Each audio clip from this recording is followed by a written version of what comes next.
Nothing warms the heart quite like hearing or singing along to your favorite Christmas songs, right? But you know what's interesting? Christmas songs, like any other song, are not immune to us completely butchering the lyrics. I speak from personal experience. Think of, later on we'll perspire as we drink by the fire. Who knew it was later on we'll conspire as we dream by the fire? I mean, my version makes sense too, right? You're sitting by the fire, it's hot, you could sweat, Or grandma got run over by a reindeer, walking home from an outhouse Christmas Eve. Instead of walking home from our house Christmas Eve. And then in Rudolph the Red-Nosed Reindeer, did anyone else wonder why this Olive, the other reindeer, was such a big bully? All of the other reindeer used to laugh and call him names, right? But when you get down to it, right, when you get down to the lyrics, some of these songs can really make you reflect on the true meaning of Christmas. Take the song Little Drummer Boy, for example. The other day, I played Carrie Underwood's version for my grandmother and parents in the car where she sings with her 5-year-old son, Isaiah. And it's a cute version. And as I listen, come, they told me, pa-ra-pa-pum-pum. Okay, I already get it. He comes with this drum, this baby is sleeping, and he wants to play for him. But then I listen to it again, and what does the little boy do again? He starts playing a drum in the middle of the night as they're trying to put baby Jesus to sleep. I mean, parents, please back me up. I've never known a drum to be a soothing sound to lull a baby to sleep, right? If I were Joseph or Mary, I would have been like, okay, maybe hold off a little bit on the drum, maybe a little harp, I don't know. But the part that does get me, and apparently made Carrie Underwood cry while they were recording this song with her son, were the lyrics, I have no gift to bring that's fit to give a king, so I played my best for him. I played my best for him. There's something good about us wanting to give our best to our Lord, because the Lord deserves the best. It is a worthy desire that we want to come before our Lord with our best. But there is something about Christmas that reminds us of where did Jesus go to? He didn't come to the best or the most worthy people. He didn't come to the best palace to be born. He wasn't laid in the best state-of-the-art crib or bassinet at the time.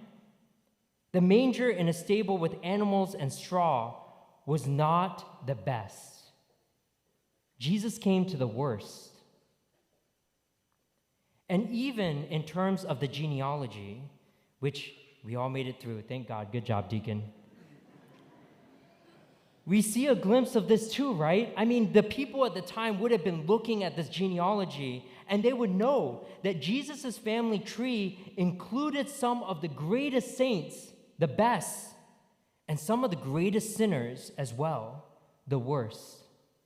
You see, some were thieves, some were murderers and loose men and women.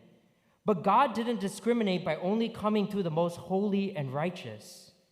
His family tree included people we don't expect, to show that none of us are excluded from God's plan of love. None of us are excluded from his family. So if Jesus came to and through the worst, what does that say about us? Well, there's something about us wanting to approach the Lord with the best, and that's wonderful and great. And of course we do, we should. But this Christmas, we shouldn't just give God the best. We should also give him our worst too. The parts of us that we try to hide, that we don't want others to see, those secret addictions, struggles, self-doubt, we should give God those too, especially in confession. The things in our life that we're not proud of, even ashamed of. Because what did Jesus do this Christmas night? Yes, Jesus came to redeem our best and make it better. But he also came to take our worst and set us free. A grandmother once had her 2 grandsons over a couple days before Christmas, and as she was putting them to bed, she reminded them before leaving the room to say their night prayers. So one grandson got down from his bed, knelt beside it, and began to say his prayers quietly, while his younger brother, meanwhile, sat right up and said in a loud voice, "Oh, please, God, please give me a PS5 for Christmas." The older brother opened his eyes, looked up from his prayers, and said to the one shouting, "You know, you don't have to shout. God can hear you perfectly well." And the younger brother whispered, "Yes, I know God can hear me, but Grandma's a little hard of hearing." You see, like the grandson, right, the younger one, sometimes we feel that God is really like the grandma who's hard of hearing. But by drawing close to us in this wonderful intimacy of Christmas, God is so close to us that he can even hear the silent, still whisperings and longings of our hearts, the same longings that we try to fill with all the other things in the world, but we know it can only be filled through him. But what happens is, like all of humanity at the time of the first Christmas, we tend to keep God at a distance, and even worse, treat his coming into the world and in our lives as an inconvenience. We still do that today. Whenever we don't think Mass is important enough to go every Sunday. You see, Jesus is born on this altar in the Eucharist. Yet we may say, "There's no room in the inn of my heart for you, Jesus," especially when I'm tired, when I have other engagements, work, or sporting events. We may even treat him as an inconvenience whenever we find out the teachings of him and the rules of the church, what we call rules, regarding morality, the dignity of human life from conception to natural death, to morality, to marriage, where we can even get married as Catholics. We should get married in the church, and how to live out our certain relationships. And what we do is we say to Jesus in our hearts, "Jesus, there's no room. I don't want you to invite you into these parts of my life because you'll end up disrupting my plans." But you see, all Jesus wanted to do that night was not to burden us. He wanted to draw close to us and include us as part of his family, and for him to enter ours. His love will always be stronger than our rejection, and he'll continue pursuing us. Jesus wants us to approach him with our best and our worst. And if so, we have real pain right now. You're sitting here, real abandonment, real loss, real sin, real woundedness, and brokenness in our life. That actually makes us more qualified to celebrate Christmas. Why? Because the Lord takes and desires our best, but he also wants us to give him our worst, so that everything in our lives can then be redeemed in him. Like the drummer boy who didn't have much to give Jesus, but gave him his all. There was once a poor 6-year-old Russian orphan boy, Misha, who had first learned about the Christmas story from some American missionaries visiting there in 1994. And so this story, after they told him of Jesus, immediately struck his heart. And then later, when the missionaries were teaching the orphans how to construct a manger, they noticed an unusual detail about Misha's manger. It had 2 babies in there.